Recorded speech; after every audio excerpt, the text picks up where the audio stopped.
Welcome to the Loud and Quiet podcast with me, Stuart Stubbs. This episode of the show is about what it feels like to be in a band that breaks up, that just decides it's time to finish. It happens to most people in bands.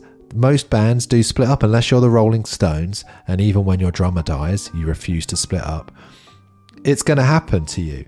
But sometimes news of a band splitting up feels like it comes out of nowhere. It feels like they're a band that are only just getting going, or that they could certainly, if they wanted to, kick on for a few more years before they decide to call it a day.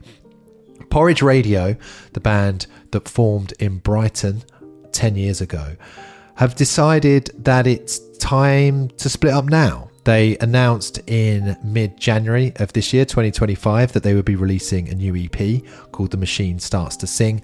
But in announcing the release of that EP, they also announced that it will be the last thing that they release, and that come summertime of this year, they will no longer be playing live. They will no longer be a band. It fascinates me as a music fan how that feels and how it feels to call time on something. I spoke to Geordie Greep from Black Midi last year about this very thing. A similar thing happened there. A lot of people, I think, thought that band was going to go on for a very long time and that they had a lot more to offer, but the band clearly didn't feel the same. And that's the same with Porridge Radio.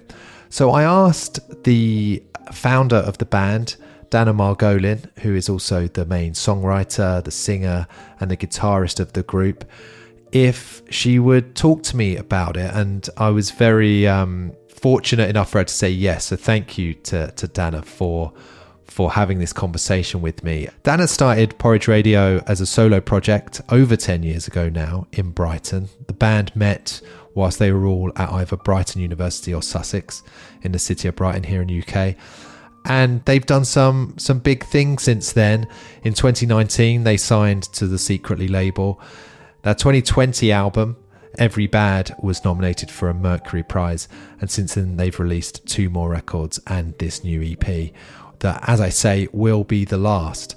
So last week, I took all my podcast gear and my microphones to the offices of Secretly Canadian here in London, set them all up in a meeting room there, met Dana for the first time, made a cup of tea, we sat down and we had this conversation. And it started off with me asking her how she's feeling and if she's already sick of people asking her how she's feeling.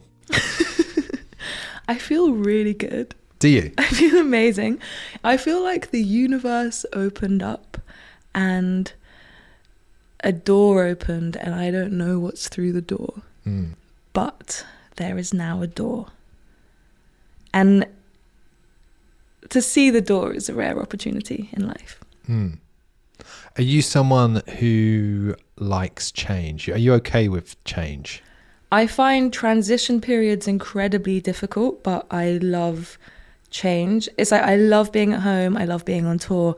I hate coming home and I hate leaving home. And I love being in perpetual motion. And I love going to new places and having purpose and being busy. So I think transitions are actually really, it's like they're hard, but the change is good because then you get to do another thing. Yeah. Your tour starts next week. Or it continues depending on how you want to frame it. The last bit of the last tour. Not even the last bit. Well, we've got 2 weeks in France to Spain to Portugal, and then we're coming home for a month, and then we're off again. There's some Italy shows. We're going to Bucharest and Istanbul and Athens. We're going to hopefully do a bunch of other things. We're going to just be touring till August. Okay. So it is the end, but we're touring it out. We just thought people should know that it was the end. So we said, this is the end. Here is the last EP. Why did you want people to know it was the end? Because people always go, and actually they did this as well. They went, if I'd have known it was the end, I would have come to the show. And even though that happened, and I was incredulous, I thought, you think I'm going to live forever and you can just come see a show whenever? Because I'm gonna be doing one thing for eternity, and that thing is performing so that you can decide whether or not you want to come. So I thought, if people know, then they can come.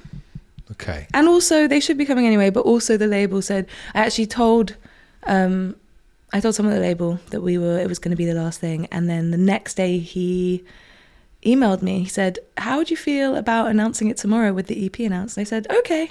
And then I thought it was so funny that was what we were doing. Why was it funny? Because I'd only told him the day before, and it had been in my head for a long time, but it also was not decided for a long time, but also it was just kind of happening. It was just like, we all knew it was happening, and then we realized that maybe we should tell someone. When you told the label, how did that go down? Well, as I've said to everyone, it's a really good thing, and as soon as people know that it's a good thing, they're on board. Everyone is heartbroken until you tell them how much possibility there is in the universe, and then they are not heartbroken anymore. Yeah. So it's just kind of been like that with everyone. Have you allowed yourself to imagine what your final show is going to feel like? I hate goodbyes, and I don't think they're that useful. So I don't think about it. You don't want to know when something's the last one. There will inevitably be a last one, but I don't need to think about it. Because everything is ending and continuing and beginning at the same time. One of the things that struck me when Porridge Radio announced that they were calling it a day this year was the statement they put out was very concise and quite classy. Not too melodramatic, not too emotional, not too gushing. The whole thing read, "This is the last new music from Porridge Radio and marks the end of the band. The songs on this EP are an important part of Clouds in the Sky. They will always be there for me and mean a lot to us. We are excited for you to hear them. This band has been our life. We're family now. These tours will be our last. Thank you so much for listening." I'd written less, and everyone said, you can't write less. It sounds really cold and mean. So I was like, oh, okay. And I added a few sentences to show that there is love. Yeah. But I'd really written like 2 sentences. I just thought, why would I write an essay right now? I have a lot to say, but I hadn't processed it really at that point. So I couldn't write it. And everyone wanted me to write a few paragraphs, but I didn't have a few paragraphs at that point. I wanted to say, I'm delighted to announce that all things end. So you didn't toil over it. Lots of people tend to think about the end even when they're starting something, of like, or they get into it and then they think, okay, when this ends, this is probably how I'm going to do it, and this is what I'm going to say. And well, I think there's a few different parts of it. I mean, the last few years I've been slowly figuring out what does and doesn't work in my head, and so my therapist wasn't surprised. You know. But your therapist give you the idea? No, in fact, my therapist says there's no stopping me. But yeah, I think when this project started, I didn't know how to play guitar. I didn't know how to stand on a stage and sing. I barely knew how to... I knew instinctively how to write a song, because that's how I always have experienced the world, in a way where I'm coming up with tunes. Like that's how that's just the world feels like that to me. And so I didn't start thinking, oh, I know what I'm doing. I'm going to create a project, and the project is going to be a band called Porridge Radio that's going to sign a deal and do it. It's like the first 5 years we were mainly lying on the floor, you know, chatting shit, and I was yelling. When we recorded Rice Pasta, which is the first album, we'd already been a band for a few years, and we recorded it in Sam's shed at their parents' house. And was that an actual shed? It was an actual shed, yeah. Like just a garden shed that had a drum kit and a PA and a mixer in it. And me and Sam sat down at the kitchen table, and we had to go through every song and decide how each one went. Because up until that point, we'd been playing loads of shows. We had more than an album's worth of material, but we would just vibe it out.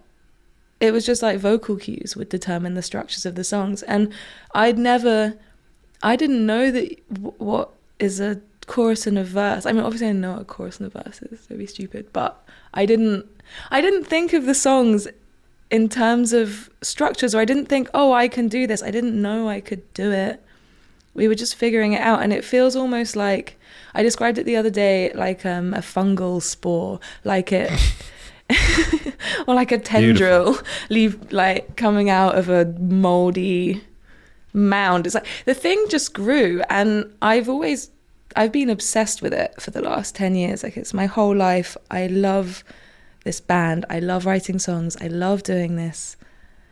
And also it's just kind of grown out of itself. And the reason it's grown is because I'm obsessed with it. So it just is kept pushing out and out, but there's never been a plan for it. Well, I guess that's what I mean by the surprise at how understated the statement was, because for 10 years you've been obsessing over it. And I know how that feels for that to then end, to suddenly be like, well, what do I say about this? But maybe it's just there's too much to say, so you may as well say nothing.